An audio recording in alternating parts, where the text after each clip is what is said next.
बड़े सपने दिखाए थे यूपी को, क्या मिला यूपी को? डबल इंजन की सरकार, तो डबल लाभ मिलना चाहिए था, दिल्ली का लाभ, लखनऊ का लाभ। लेकिन लगता ये है कि दिल्ली अब लखनऊ की तरफ नहीं देख रही है, या लखनऊ वालों ने दिल्ली वालों को नाराज कर दिया। उसका परिणाम बजट में दिखाई दे रहा है। 23 जुलाई को केंद्रीय वित्त मंत्री निर्मला सीतारमण ने बजट पेश किया। इसके बाद दोस्तों बिहार और आंध्र प्रदेश की खूब चर्चा हुई। वजह यह है कि बिहार और आंध्र प्रदेश को विशेष पैकेज मिला। विपक्ष ने तो यहाँ तक कह दिया कि ऐसा लग रहा है कि बिहार और आंध्र प्रदेश का बजट है। दोस्तों कुर्सी बचाने वाला बजट विपक्ष ने इसे करार दिया। लेकिन दोस्तों आज के इस वीडियो में हम आंध्र प्रदेश और बिहार की बात नहीं करेंगे, क्योंकि इससे पहले वाले वीडियो में हम इस पर बात कर चुके हैं। आज के इस वीडियो में हम बात करेंगे उत्तर प्रदेश की, क्योंकि देश के सबसे बड़े राज्य यूपी को काफी उम्मीदें थी, लेकिन बजट में यूपी को कुछ खास नहीं मिला, कोई बड़ी घोषणा नहीं की गई। इस पर एक्सपर्ट्स कहते हैं दोस्तों कि लोकसभा चुनाव में एनडीए की सीटें कम होने का असर बजट पर साफ दिखा है। बजट में यूपी को कोई नया प्रोजेक्ट नहीं मिला है, सिर्फ रेलवे ट्रैक के लिए 3 घोषणाएं की गई हैं। इसमें करीब 50 किलोमीटर दोहरीकरण और 23 किलोमीटर को ट्रिपल ट्रैक करने का काम शामिल है। सबसे महत्वपूर्ण शिक्षा, स्वास्थ्य और पर्यटन जैसे क्षेत्रों में किसी नई योजना की घोषणा नहीं हुई है। बावजूद इसके दोस्तों उत्तर प्रदेश के सीएम योगी आदित्यनाथ बजट की सराहना कर रहे हैं। हालांकि दोस्तों कर भी कह सकते हैं।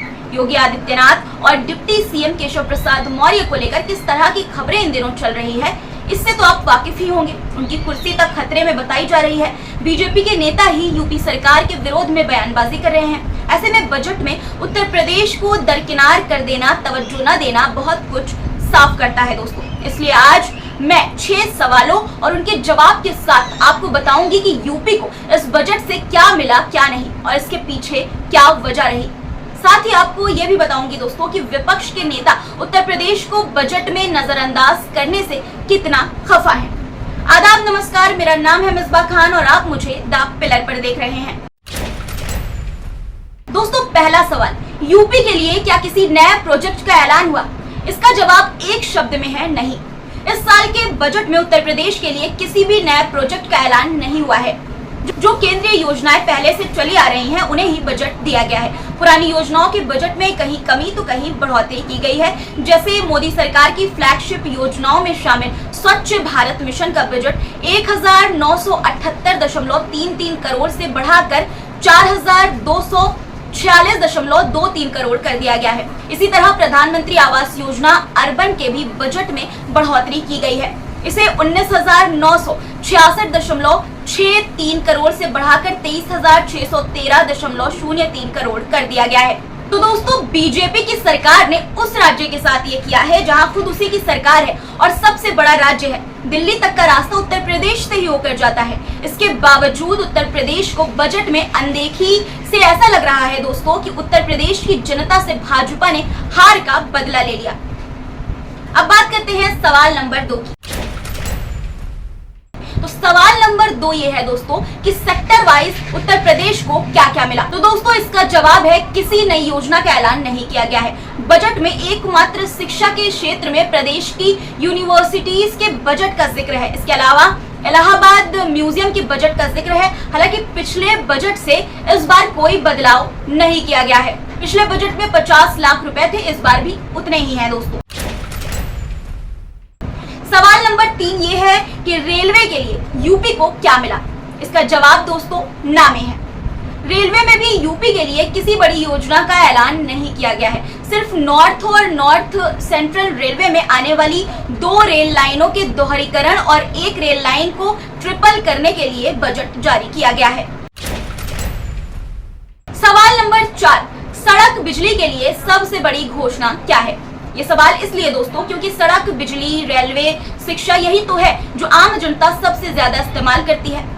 सड़क और बिजली को लेकर बजट में घोषणा की अगर बात की जाए दोस्तों तो बस बजट बढ़ाया गया है पहले से चल रहे प्रोजेक्ट्स का। जैसे Uttar Pradesh power distribution network rehabilitation project tranche 1 को पिछले बजट में 405.96 करोड़ रुपए मिले थे। इसे बढ़ाकर 441.93 करोड़ कर दिया गया है। उत्तर प्रदेश को रोड नेटवर्क डेवलपमेंट प्रोजेक्ट का बजट 50 करोड़ से बढ़ाकर 450.84 करोड़ रुपए कर दिया गया है।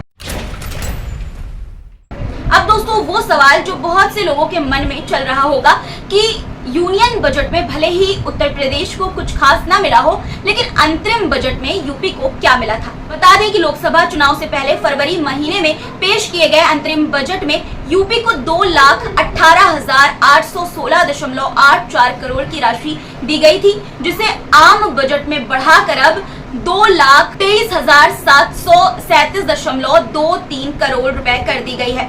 अब इसके बाद दोस्तों लोगों के मन में सबसे बड़ा सवाल ये है कि यूपी के लिए कोई बड़ी योजना की घोषणा क्यों नहीं की गई।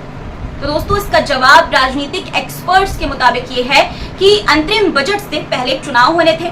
भाजपा को उम्मीद थी कि वो यूपी में अच्छा प्रदर्शन करेगी, लेकिन ऐसा नहीं हुआ।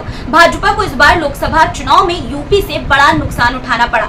80 सीटों वाले इस राज्य में 2019 में भाजपा के 62 सांसद थे, इस बार घटकर 33 हो गए। इसके चलते भी हो सकता है कि सरकार ने अलग से यूपी के लिए कोई घोषणा नहीं की। यानी दोस्तों कहीं ना कहीं ये बात साफ है कि उत्तर प्रदेश में हार का बदला उत्तर प्रदेश की जनता से बजट में उत्तर प्रदेश को नजरअंदाज करके तवज्जो न देकर केंद्र की बीजेपी सरकार ने ले लिया। यही वजह रही कि केंद्र सरकार के बजट के खिलाफ आज इंडिया गठबंधन के नेताओं ने दिल्ली के जंतर मंतर पर विरोध प्रदर्शन भी किया। इसमें सपा प्रमुख अखिलेश यादव भी शामिल हुए। उन्होंने इशारों में यूपी भाजपा में चल रही खींचातानी पर तंज कसा। उन्होंने कहा कि लगता है कि लखनऊ को दिल्ली ने नाराज कर दिया है। इसका असर बजट पर भी दिख रहा है। सरकार ने यूपी को बड़े सपने दिखाए थे, लेकिन यूपी को क्या मिला, आगे क्या कुछ बोले अखिलेश यादव, देखिए। बड़े सपने दिखाए थे यूपी को, क्या मिला यूपी को? डबल इंजन की सरकार, तो डबल लाभ मिलना चाहिए था, दिल्ली का लाभ, लखनऊ का लाभ।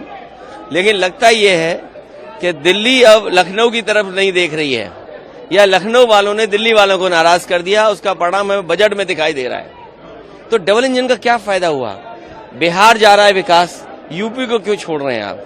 बाढ़ अगर बिहार की रोकनी है तो नेपाल की बाढ़ रोके बिना और यूपी की बाढ़ रोके बिना आप बिहार की बाढ़ कैसे रोकेंगे? तो आपको पहले यूपी की बाढ़ रोकें, नेपाल की बाढ़ रोकें, तो बिहार की बाढ़ अपने आप रुक जाएगी। दोस्तों समाजवादी पार्टी की सांसद जया बच्चन ने कहा कि हम बस इतना चाहते हैं कि वे यानी कि केंद्र सच बोले और देश के युवाओं को गुमराह ना करें। वे नौकरी कैसे पैदा करेंगे? उन्होंने राज्यों को भी गुमराह किया है, यहाँ तक कि बिहार को भी गुमराह किया गया है। राज्य को कुछ नहीं दिया गया। बजट को सिर्फ एक नाटक बताते हुए क्या कहा उन्होंने, सुनिए। हम ये कह रहे हैं कि आप सच बोलिए, देश को गुमराह मत करिए।